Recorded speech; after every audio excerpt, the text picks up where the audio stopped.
Zeros, and today we're going to bring out another character, bring him right out here to the center stage and just see what you think of this person. We're going to share a Bible story that when you leave here today, I hope that you will say, this is one of my favorite stories, and I didn't even know it was there. Hang on to this. This is going to be a good one. So open your Bibles to the book of Judges this morning. Book of Judges, that's where we're going to start, and that's where things are going to happen. We're going to begin, and if you would, just turn to Judges chapter 1 and verse 1. We're going to start there. But what I want to do is I want to teach you the entire book of Judges in 3 verses. Seriously? Yes, I am. See, 3 verses. We're going to start with verse 1, then we're going to jump to another verse in chapter 1, then we're going to the last chapter in the book. And then we'll get to our story. But we need to understand the context. We need to understand the time and the place in which our story today is going to take place. So Judges 1:1, here's what we say. After the death of Joshua, the Israelites asked the Lord, who of us is to go up first to fight against the Canaanites? Chapter 1, verse 19. The Lord was with the men of Judah, and they took possession of the hill country, but they were unable to drive the people from the plains because they had chariots fitted with iron. Now, you know, right now, you know what's going to happen for the next 300 years. Because this book, in the book of Judges, is going to cover a period of time from about 1300 BC to about 1000 BC. And so for the next 300 years, you're going to understand the life of Israel. And folks, we need to grasp this, okay? Israel is a brand new nation, right? We understand that. They're a brand new nation. And so we go back and we think, okay, they were slaves in Egypt. And then God brought them their first president, who was going to make Israel great again. Okay, bad joke. And if you will, this president freed the slaves.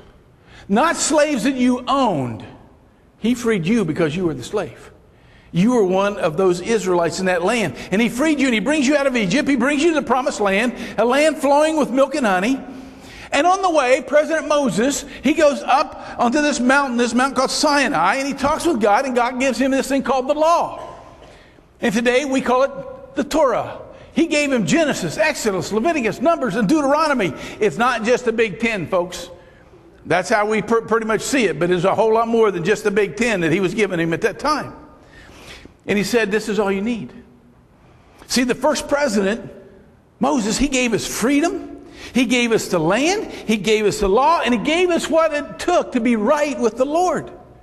He set us up to be so successful. What a president, right? And then we get the second president. His name's Joshua.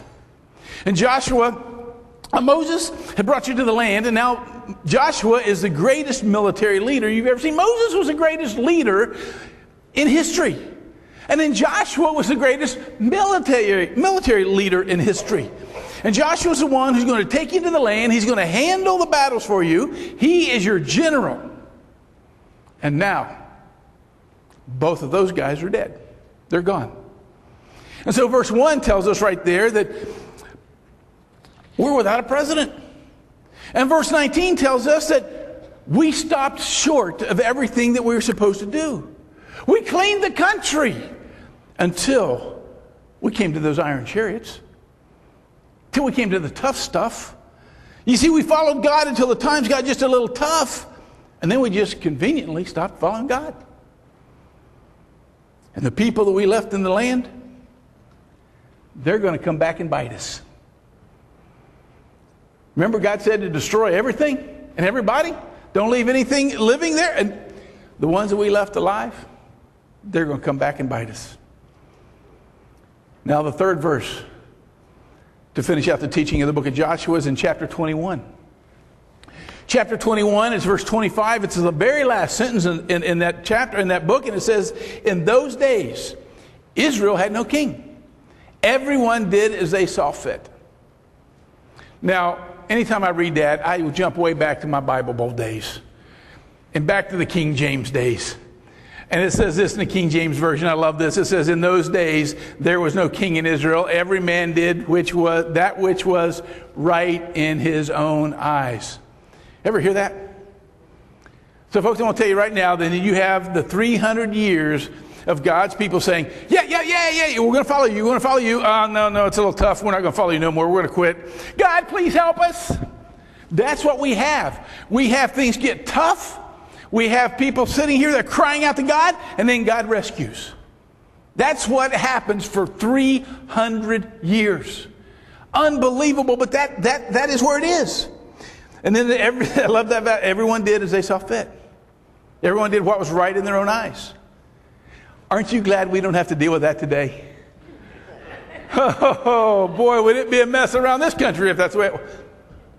Of course, that's where we live, isn't it? That's the way it is today. So now let's move into the story, but I wanted to set that kind of in context because that's the pattern. Gets tough. We stop following the Lord. We do what's right in our own eyes. We cry out to God. God rescues. So we're in the middle of one of those cycles with our story here. And so if you have your Bibles right there, Judges, I hope it's still there, just flip over to chapter 4. Judges chapter 4. Here we go. After Ehud died, the Israelites once again did evil in the eyes of the Lord. Surprise!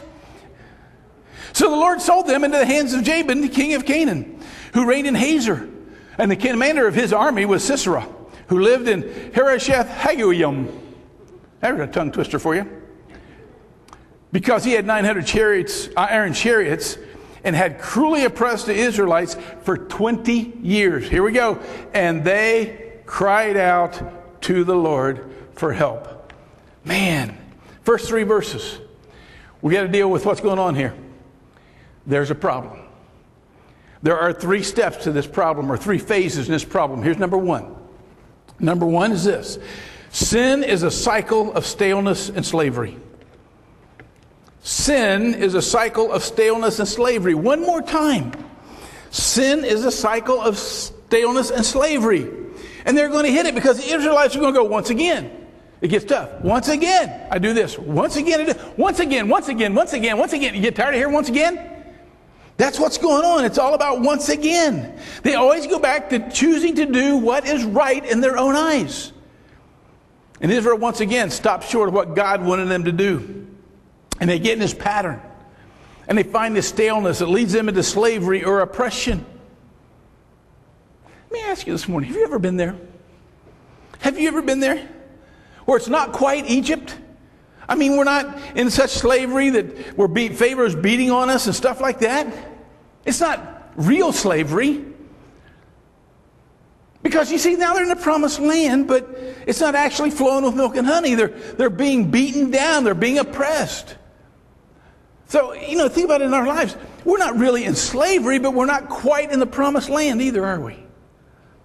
We're kind of stuck in the in-between. Ever been there? Ever been in that in-between? You see, you find out you're not flat out rebellious against God.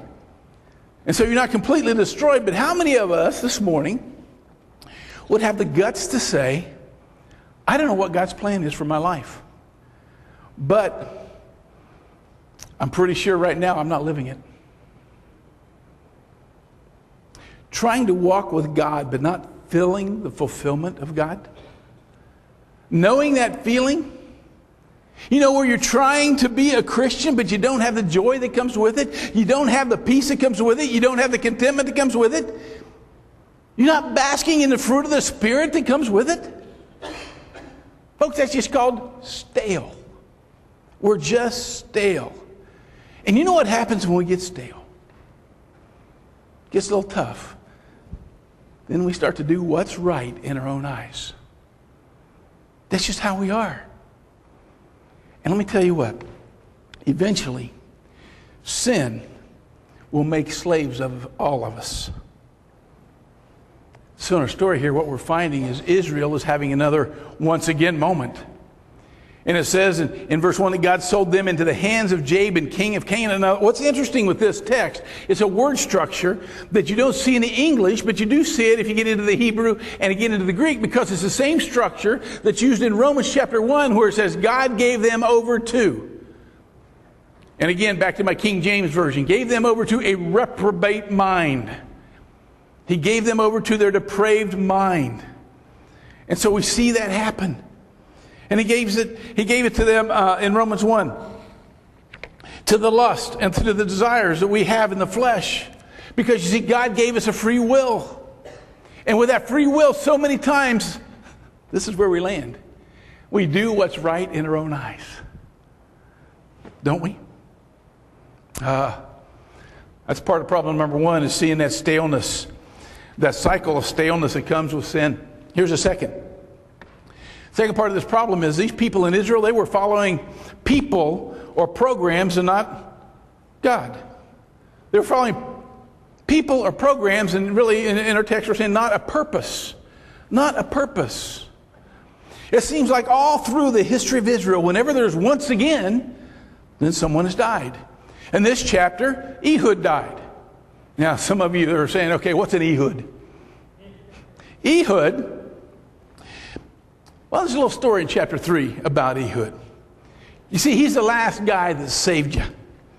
He killed the Moabite king, and all the people rallied to him, and he took down all of those who were oppressing them. And Ehud was the last success that Israel had. You see, there are no more presidents. Israel only had 2 presidents, Moses and Joshua. Then after that, God started to raise up what is called judges. And that's what we're looking at. And God raised up judges to rule. Now, again, they followed people or programs and not a purpose. And so this morning, church, I hope you get this. I'm standing up here this morning because I have a little bit of a teaching gift. That's why I'm here. I am no different than you are. I struggle daily just like you struggle. Eric, the people up here that are leading the music, they do it because they have music gifts. Not because they're any different than anyone sitting out there. And folks, my prayer this morning is that you're not following me. You're not following Eric. You're not following Tanya. You're not following somebody in this church, but you are following God. And you're following His purpose. Because that's what we're called to do. Our purpose of this church is to love God. Love God. Love people. Make disciples. Simple. Love God. That's what we're about. And it's not about Sunday morning. It's about the other 6.5 days a week that we do this. Because you see, it's not about what you do with me. It's about what you do with Him. It's you and God. It's not dependent upon the preacher. Not dependent on this church. But it's dependent upon you and God. Here's the third part of the problem. The Israel had. They didn't realize that victory doesn't mean that you're right with God. Victory doesn't mean you're right with God. See, Israel had been stuck in this stinking thinking. You ever get involved in stinking thinking? Oh, man, yeah. Get into that. Oh, it's a mess, isn't it? When you get involved in that, sometimes we do that. And you know those times when things are going your way? When it's all going my way, then I must be right with God. Wait a minute. My way, God. Yeah. You know, that's how we think. And when things are not going my way, then, well, I must not be right with God. Folks, that's not how it works. That's not how it works. As a matter of fact, do you know that's the only place you find that thinking is in Western Christianity? It's not a thought that the rest of the world has. Let me ask you a simple question today. Do you know someone in your circle of influence who you look at and you think, man, their life is going great. Things are going really well in their life. And yet they have no relationship with God? How can that be if our thinking is, when my life's going good, it's God? How can that be? You know, and then I think, you know, I got friends in Haiti, I got friends in Honduras, and I'm looking at these missionaries in China and all the suffering they're doing. Listen, it's not how it works. Amazing people of faith who struggle every day. Life going well has nothing to do with your walk with God. Can things be better because you follow the principles of the book? Yes, they can. They can. Doesn't say they will, but they can be. But they don't have to. The condition of our life has nothing to do with the condition of our heart. But yet we fall into that trap, don't we? We fall into that trap. Listen, closeness to God, you know how you measure closeness to God? Closeness to God is measured by secret closeness to God. Closeness to God is only measured by closeness to God. There's nothing else that measures that. I don't know what to say. I wish there was a meter. You know, when I looked out of my eyes, I'd see this little meter up here in the corner of my eye that would tell me, you know, when I'm green, I'm good with God. When I'm yellow, I'm drained a little bit. And when I'm red, I better open my Bible and read 5 chapters. I better pray a little bit today because I got to power up with God. You know, that would be so cool, wouldn't it? Actually, let's be honest, most of us only need red and yellow, wouldn't we? We never worry about that green. Just so we got some life, we're good. That's how we think. That's how we operate. But wouldn't it be so cool to know that?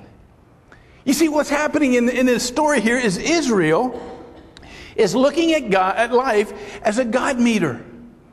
They've had success for 80 years, a generation and a half. And then chapter 3 ends. Life is going good, so we must be right with God. And nothing can be further from the truth. And because they have left stuff in their life that they were supposed to wipe out, because they stopped short of following God when things got tough, they once again, if you will, turned up and picked up a piece of Jericho and brought it with them like Achan did.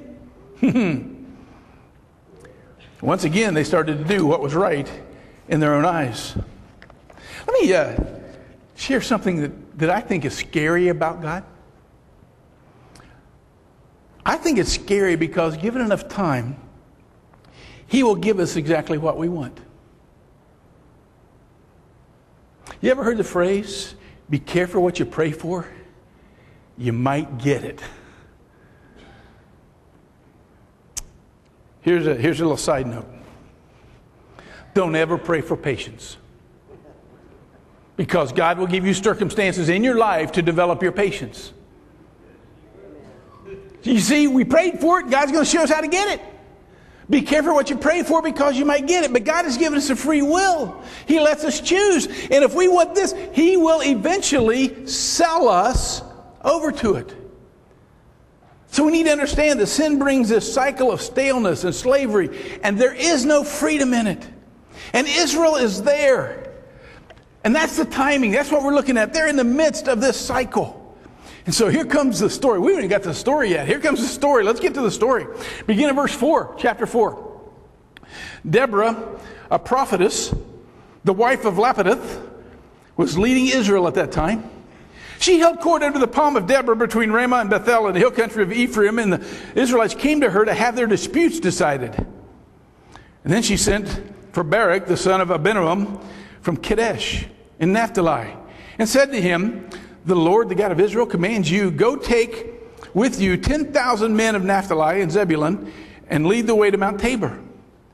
I will lure Sisera, the commander of Jabin's army, with his chariots and his troops to the Kishon River and give him into your hands.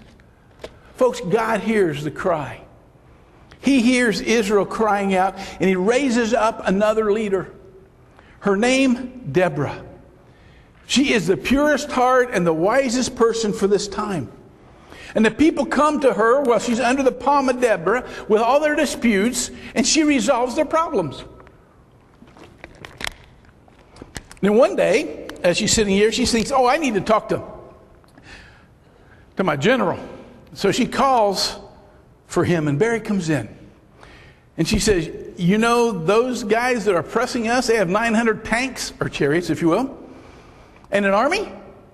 And he says, yeah, I do know that. After all, I am the general. And so I do know that. And she says, well, God's going to lure them out into the flatlands and you're going to fight them. Oh, hello. What? Well, God's going to lure them out into the middle of the flatlands and you're going to fight them. And look at his response in verse 8. Barak said to her, if you go with me, I'll go. But if you don't go with me, I'm not going. Oh, think about this. Think about this. Now, when I read that and I was in Bible, I'm thinking, scaredy cat. You know, this guy's a wimp. He's a general and he's acting like that. Now, but reading and studying this, I take it a little different. Here's how I see it as I was studying this week. I see it that Barak hasn't heard or seen from God for more than 20 years.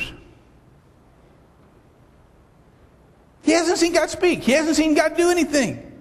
But he says, Deborah, if God's with you and I see that, we're all in. If you go with me, I'll go, because I know that if I go with you and you got God, then God's going to be with us. And I see how that would be. And so he says, if I'm going to take on those 900 tanks, then God has to make it happen. And so if God's with you, count me in if you're with me. Look what she says and how she responds to him in verse 9. Very well, Deborah said, I will go with you. But because of the way you are going about this, the honor will not be yours, for the Lord will hand Sisera over to a woman. So Deborah went with Barak to Kadesh, where they summoned Zebulun and Naphtali. And then 10,000 men followed him, and Deborah also went with him. Deborah said, okay, Barak, I get it.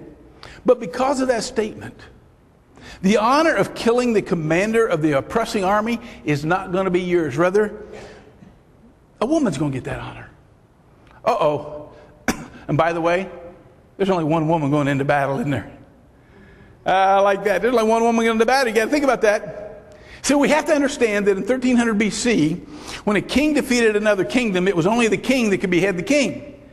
And the same thing was true with commanders. If you had a field man that captured one of the commanders of the army, he could not kill that commander of that army. He had to take him back to his commander, and that commander killed the army. It was an honor to kill the commanders that way. But here's how I see it. Barak's sitting there talking to Deborah. Deborah says, okay, I'll go with you. And then she talks about the battle and how God's going to do the battle. And in his mind, he's thinking, okay, if I'm not going to die, I'll go. She just told him he's basically going to be safe. He's going to die. I don't care if I don't get to kill the commander. You just tell me I'm going to live. That's all I need to know. I'll go. Going up against 900 tanks in an open field, and you're telling me I'm going to be okay? Let's do this. Now, we got to remember, at this time, Israel is nothing but a bunch of ex-slaves. We got to remember that. They didn't have time to build up an army. Here comes Israel. Here we go. This is how we're fighting. This is what we have. We got a bunch of farmers. Our weapons, we had a couple swords and a couple spears. When we were in Jericho fighting, hey, these are pretty handy. Because we're right next to each other, and we're fighting in that close hand-to-hand combat. Those work pretty good. But now we're going out into the middle of the field. How are we going to do this? But Barak says, let's go. He gives the order to move out. And as they come down the hills, they look ahead and they see the tanks and they see the army lined up right in front of the Kishon River, just like Deborah told him. And they were as deep and as far as the men could see. Why in the world are we... I can just see this. Barak standing there, and then all these guys around him. All these guys that are close, these captains, these footmen, whatever they are, they're all around him. And they say, why in the world are we here? And here's what I picture. I picture Barak standing beside Deborah. Because she said so. I'm passing that blame on. Why are we here? Because she said so. Look at chapter 4. Look at verse 11. Now Heber the Kenite had left the other Kenites, the descendants of Hobab, Moses' brother-in-law, and pitched his tent by the great tree in Zananim near Kadesh. I have no idea what that's about. All right? Have you ever just been reading the Bible and there's something that just seems to be on the wrong page? Think about that. Listen, we have a battle scene. Barak and his men coming down the hills, ready to face off with 900 tanks. And because of this is what God's told us to do. And then, and by the way, some distant backwoods relative from down south just moved north, and he has his U-Haul parked under the truck, or under the tree. What do you do with that? Let's just pretend this is a commercial. We got a little commercial break here. We're going to move on. See, this battle is brought to you by U-Haul. That's how we're going to see that right now. Ready? So jump down and leave that alone, and we'll come back. Verse 12. And when they told Sisera that Barak, the son of Abinoam, had gone up to Mount Tabor, Sisera gathered together his 900 iron chariots and all the men with him from Harosheth Hagoyim to the Kishon River. And then Deborah said to Barak, go. This is the day the Lord has given Sisera to your hands. Has not the Lord gone ahead of you? Okay. Has not the Lord gone ahead of you? Well, I don't know. Has he? I mean, that's Barak's thinking. I don't know if God's gone ahead of me. I'm looking down here at these tanks and I'm seeing this army, and I look behind me and I'm seeing 10,000 guys with pitchforks and hoes and shovels. And we're going to take on this army? Now listen, if a giant cloud came down and lightning started coming out and blowing up chariots, hey, I know God's with me. And I know God's gone ahead of me. But that's not what's happening. Let me just ask that question today. How do you know that God's gone ahead of you? Let me just get real about it. In the chariots in our life right now, the chariots that we're facing, how do we know that God's gone ahead of us? I mean, it was obviously clear to Deborah. Is it clear to you? Folks, when I read that in preparation, I just stopped right there. I just froze. Because listen, we need to know that God has already gone ahead into the battles for us. You know how we know? If we're doing what God's told us to do. I want you to think about this with me. I stopped and I pondered this and I thought about it, and then all of a sudden, you ever have those moments where the light bulb just comes on? I had one of those moments. It was a God moment. If you're following God, then who's ahead of you? Think about that for a moment. If you're following God, then who's ahead of you? Isn't that why it's called following? Pretty simple, isn't it? I'm following, but that's news to some of us because, I've said I've been following God my whole life. And I never thought about him being in front of me the whole time. Think about that. Because if we're doing what God told us to do, again, we're talking about obedience, then he will be ahead of us. Now, I know most times we can't see it. And I know sometimes we don't get it. But if we're in complete obedience to God, then he is ahead of us. And we can be assured of that. And why is this so important? Because we see Israel going once again, right? Here they are, here they are, here they are. Here they are, here they are, here they are. We just see them once again doing things over and over and over. How about us? Do we do the same thing? Do we do the once again? Whenever we find things get a little tough in our life with our finances, our relationships, our addictions, our gossip, our pride, God says it's a time for a change in your life, and we say, I prefer to do things my way. Folks, I don't know about you, but I know in my life at times that happens. And then we look at the end of the book. Verse 25 of chapter 21. When it says, without a king, every man does what he sees fit. Here's a key phrase. Without a king. If there is not a king in my life, if this book that we have, this Word of God, the law of God, if it doesn't encompass every aspect of my life, listen to me, please. If God is always going to be just a counselor, if God is always going to be just an advisor, if God is always going to be just a good option, if God only agrees with me, then he's not king. He's not king. And if I'm not following my king, then it's obvious. He's not going to be in front of me. Years ago at the Christian Children's Home of Ohio, we allowed an oil driller to come into the property, and he was going to drill a deep well, which are usually anywhere from 1 mile to 3 miles deep. And he came into the children's home. I want to know if he could do that on our property. We agreed to let him do it. As we're sitting there talking to him, this is what's so interesting to me. He said if he was off 2 degrees in his calculations, he would be 1 mile off from his target. Folks, if we're off 2 degrees in our life, then we're a whole lot more than 1 mile off in our targets. We got to remember, we cannot stop short in obedience to God. We have to choose what's right. And then and only then can we know that He is in front of us. We may not see Him, but we can know that He is in on my battle. He is in on my finances. He's in on my health situation. He's in on my struggles. But when we choose selective obedience over complete obedience, then we're not following and He's not out in front. Because any degree of disobedience, of obedience is disobedience, and He's not out there. Does that make sense? Yes, no. Are we there today? I know I'm being long-winded. Here we go. So some of you are thinking right now, then I got to be perfect. You thinking that? I got to be perfect? No. Now I understand Scripture says, God says, be perfect as I am perfect, be holy as I am holy, but that's not what we're talking about. He's not looking for perfection here. We're wanting direction for your life.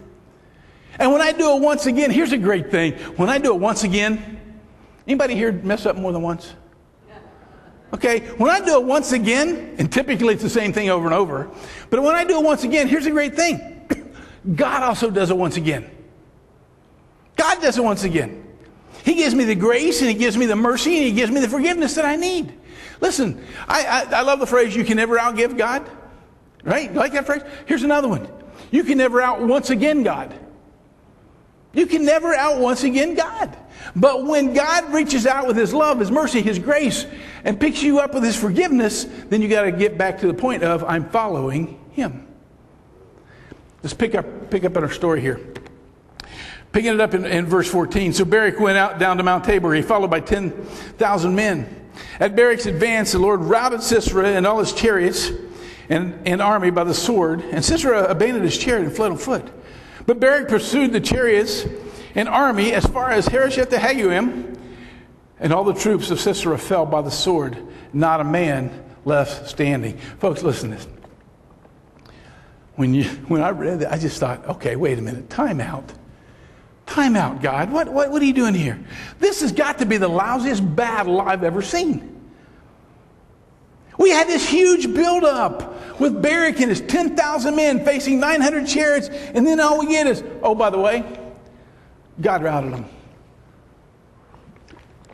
Don't you want more than that? I want more than that. I want some details. I want some Steven Spielberg here. I want to see what's happening. And I thought, wait a minute. Oh, by the way, God routed them. And then the credits start to roll up the screen. No. That can't be it. You ever watch one of those movies where there had to be more, and then it ended and the credits came? Oh, wait a minute. What happened to so-and-so? How'd this go? That's where I'm at. What happened here? The credits roll. That's all we get? The Lord routed Sisera and his men? And then it changes scenes. And I don't get this. I'll just be honest. I don't get this. Because we're going to jump down to chapter 5. We're going to jump down to chapter 5. Barak and Deborah are doing a duet. Okay, does this bother anybody besides me? You got this heroic general. He just finishes a battle. He sits down, he writes a song, and he sings a duet. Are you serious? We have a battle scene. And then we sit under a palm tree and we sing a duet. But here's what's cool. Here's what's so cool about that. Some of the lyrics in this duet, in this song, are about the battle that they just had, but they're not given in our narrative in chapter 4. And I'm picturing this song. I'm picturing some electric harps, having that going. I'm picturing some big percussion. I wish Brian was up there just to bang on the drum. Big percussion, and then some electric guitars just ringing out over and then some of you are seeing the organ and the horns, and that's okay. However we see it, we see it. All right? But we got to understand, it's about what's going on. Look at verses 4 and 5 in chapter 5. Verses 4 and 5. O Lord, when you went out from Seir, when you marched from the land of Edom, the earth shook and the heavens poured, the clouds poured down their water, the mountains quaked before the Lord, the one of Sinai, and before the Lord, the God of Israel. And then flip over to 20 and 21, where it says, from the heavens, The stars fought. From their courses, they fought against Sisera. The river Kishon swept them away. The age-old river, the river Kishon. March on, my soul. Be strong. Oh, now we're talking. Now we're talking, because all we have in chapter 4 is the Lord routed Sisera. That's it. But in chapter 5, we got this Barak and Deborah. You know, they get together and they throw down this little thing like Kenny Rogers and Dolly Parton. And this is how it goes. This is how it goes. We got to get this picture. When they stepped out on the plains, it tells us that the heavens fought for us. And it poured out rain, and the mountains shook. I want you to get the picture here, please. There is this massive thunderstorm that rolls into the valley, and it quakes the rocks, and the valley gets drenched. And in verse 20 we read, it's as if the stars are fighting the battle. It's as if the heavens were doing the fighting, and that the river, that age-old river Kishon, flooded its banks. Are you seeing this? Are you seeing this? How well do chariots do in an open flat land? They're incredible. They're incredible weapons. You know, and they can go around and they can fight, and they move so gracefully over the land. They do really well. And that's where this battle's being fought. It's being fought on the flatlands, on the plains, if you will. But how well do iron chariots do in the flood and muddy fields? They become anchors. Right? And as this flat land floods and the mud gets deeper and deeper, these chariots are no longer going to help. As a matter of fact, these chariots now become a hindrance. And so now we know, if we look back in chapter 4, when these guys are all running away on foot, now we know why. Every man fled on foot. But here's the cool thing. Who does really well in the mud? I got a brother-in-law that's a farmer, and that mud doesn't slow him down a bit. I looked at him one day, we were getting ready to go out and do something, and I said, but it's rainy and muddy. He looked at me like I was stupid. It doesn't slow the farmers down, does it? They do well in it. It's all about the farmers. They got their hoes and their pitchforks. And so Barak's leading his men, 10,000 farmers, down to the chariots, which are frozen in the mud, and Deborah's beside him going, told you, God's ahead of you. I can just see this. And you just picture it as they hit the field, the heavens open up and the river rises over the flood stage, and the horses and chariots are of no use. And the farmers start grinning ear to ear.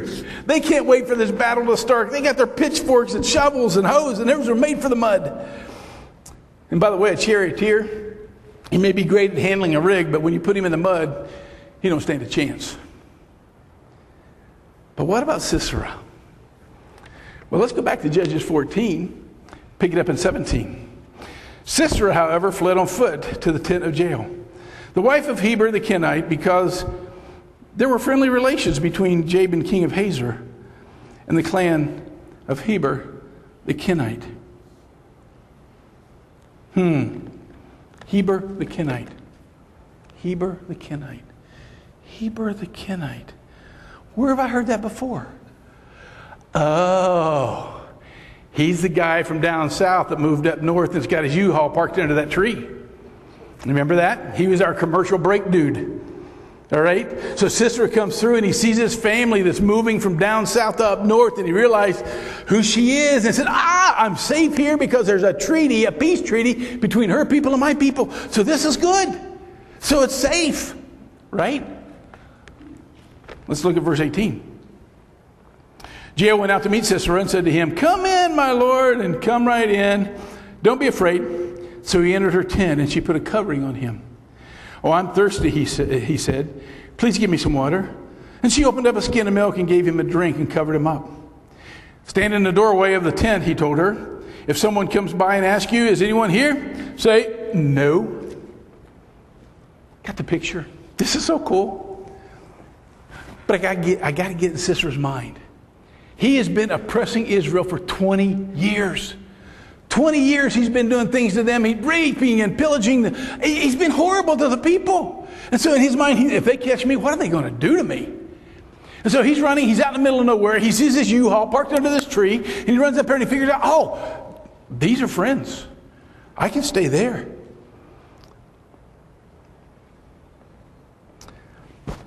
She puts him in the back of the tent. takes this nice quilt, lays it over top of him. He says, I'm thirsty. Can you give me some water? I don't have any water, but what I have is some nice warm milk. Oh, after you've been running all day long and you get into that tent and you snuggle under that blanket and you get some nice warm milk, what's going to happen? He's going to be out in a hurry and he's going to be done. He's going to be out cold. Just think about that. I can't imagine. She's guarding the door, so he's going to be safe, right? Look at verse 21. Verse 21. But Jael, Heber's wife, picked up a tent peg and a hammer and went quietly to him while he lay fast asleep, exhausted. And she drove the peg through his temple into the ground, and he died. Bet you didn't see that coming. Who's the only woman that went into battle? Deborah. Who's the only one in all of her story? Deborah. And then this lady pops up. You remember back in the beginning when Barak lost the honor of killing the commander because he asked Deborah to go with him? And she said that a woman was going to have that honor?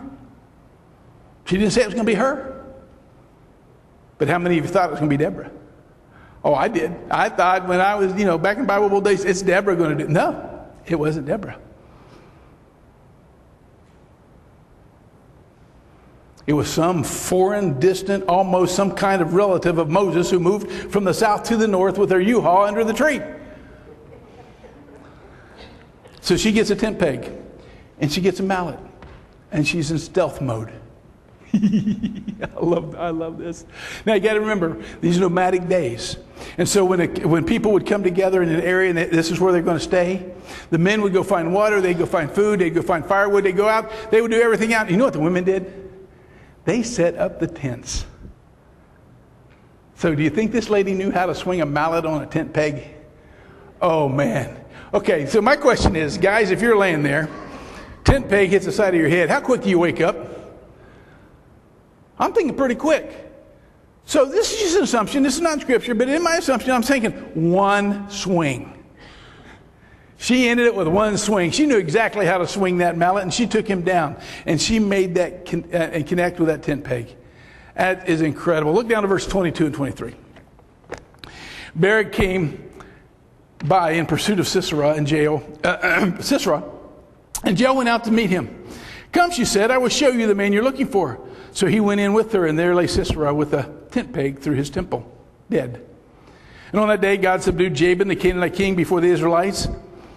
And the hand of the Israelites grew stronger and stronger against Jabin and the Canaanite king until they destroyed him.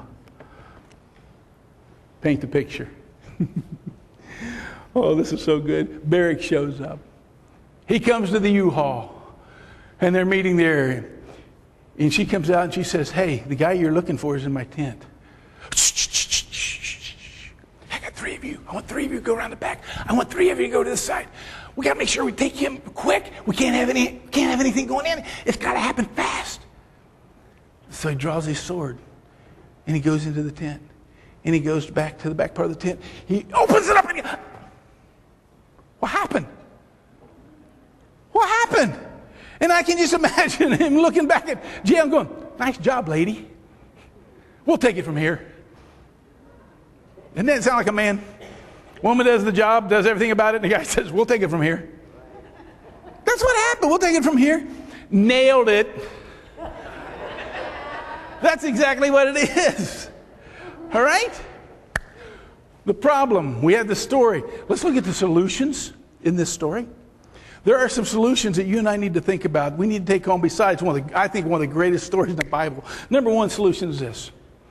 We call out to a warrior and not a wimp. Please hear this.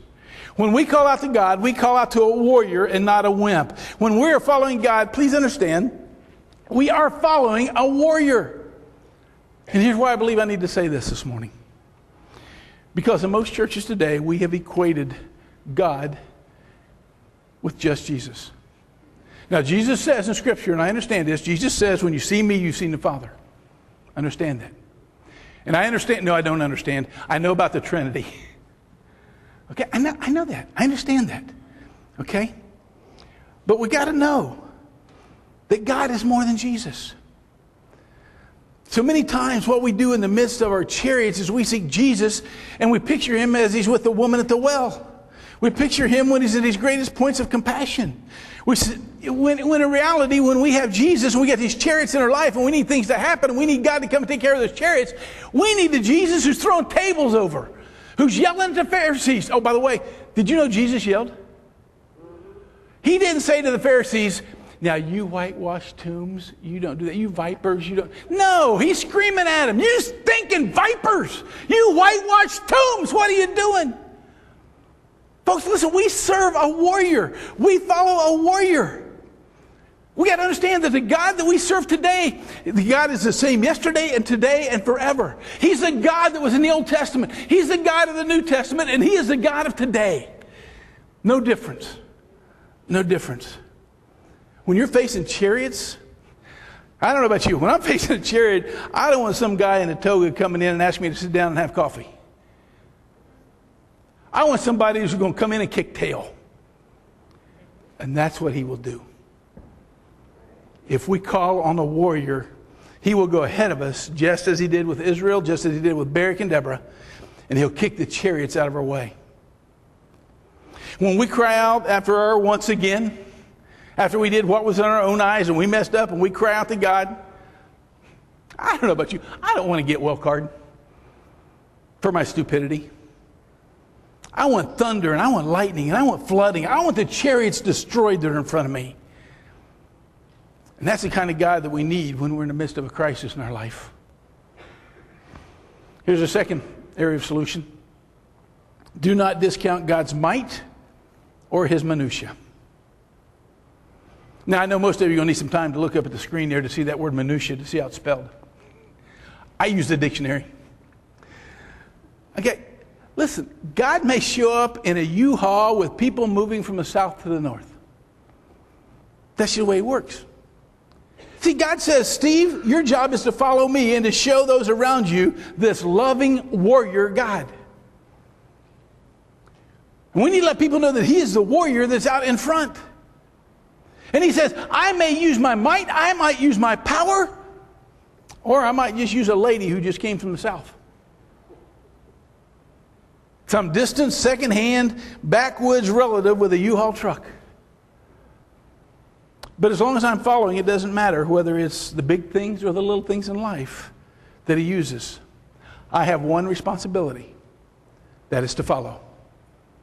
To follow. So today, folks, it's very simple. It's very simple. Do you need to begin following this warrior today? Have you ever followed this warrior? If not, you need to start following this warrior today. But for most of us sitting here, it's once again. It is once again. We need to seek him once again. We need to trust that he will do it once again for us. And that he will give us his mercy, his grace, and his forgiveness. So that we can walk in those mercies that are new every single day. Folks, I got to tell you, I love this story. I love this story because it shows me the mighty warrior that I follow. And I got to tell you, I know he is ahead. And I know he's prepared to take care of those chariots that wait on me today.